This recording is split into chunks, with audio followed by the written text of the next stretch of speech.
কুরআন মধুর বাণী আমি যখনই শুনি আমার মন ভরে যায়। আসসালামু আলাইকুম সম্মানিত দর্শক, আজকে আমি দেখাবো brother বাটম whole machine model number AC800B-2। এই মডেলে রানিং অবস্থায় হঠাৎ করে কেন এরো 650 আসে। তো আমরা রানিং অবস্থায় গার্মেন্টসে অনেক সময় এই এরোটা চলে আসে। তো কি কারণে চলে আসে আজকে আমার এই ভিডিওর মাধ্যমে আপনাদেরকে সেটা দেখাবো। তো সম্মানিত দর্শক, আমার নতুন নতুন ভিডিওগুলো সবার আগে পাওয়ার জন্য আমার চ্যানেলটি যদি সাবস্ক্রাইব না করে থাকেন এখনই সাবস্ক্রাইব করে দিবেন এবং পাশে থাকা বেল আইকনটি বাজিয়ে দিবেন।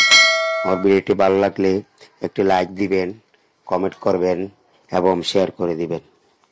তো এখন আমি আপনাদেরকে দেখাবো, ডিসপ্লেতে আপনারা দেখতে পারবেন যে কেন এরো 650 আসে। তো যদি 650 আসে তাহলে আপনারা মনে করতে হবে যে কি আমার নাইফের পজিশন ঠিক নাই। নাইফ যদি কোনো কারণে জাম খায় অথবা কোনো কারণে আটকে থাকে তাহলে আমার এই এরো 650টা আসবে। তো আমি এখন আপনাদের সামনে ডিসপ্লের মাধ্যমে রানিং সমস্যাটা আপনাদেরকে দেখাবো। তো আমি আপনাদেরকে দেখাতেছি ডিসপ্লেতে নাইফ জাম হয়ে আছে। আমি হাত দিয়ে এই নাইফটা ফ্রি করে দিতেছি। তো নাইফটা দেখতে একটু জাম হয়ে আছে, আমি যখন ফ্রি করে দিচ্ছি ফ্রি হয়ে গেছে। এবং ফ্রি করার পরে আমি ফ্যাশন নাটটা একটু দেখবো। নাইফের যে ফ্যাশন নাট আছে এই ফ্যাশন নাটটা যদি কোনো কারণে আটকে থাকে, জাম হয়ে থাকে, একটু লাড়ে সাড়ে দেখতেছি। আপনার ডিসপ্লের মধ্যে এখন দেখতেছেন ফ্যাশন নাটটা আমি দেখতেছি এবং নাইফটা জাম ছুড়ে দিছি।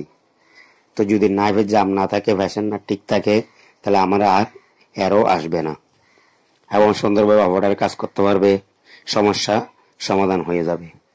তো সম্মানিত দর্শক, দোয়া করবেন যেন আর ভালো ভালো ভিডিও নিয়ে আপনাদের সামনে আসতে পারি আগামীতে, যেন আরো বেশি বেশি ভিডিও ছাড়তে পারি। আজকের জন্য এখানে বিদায়। আল্লাহ হাফেজ।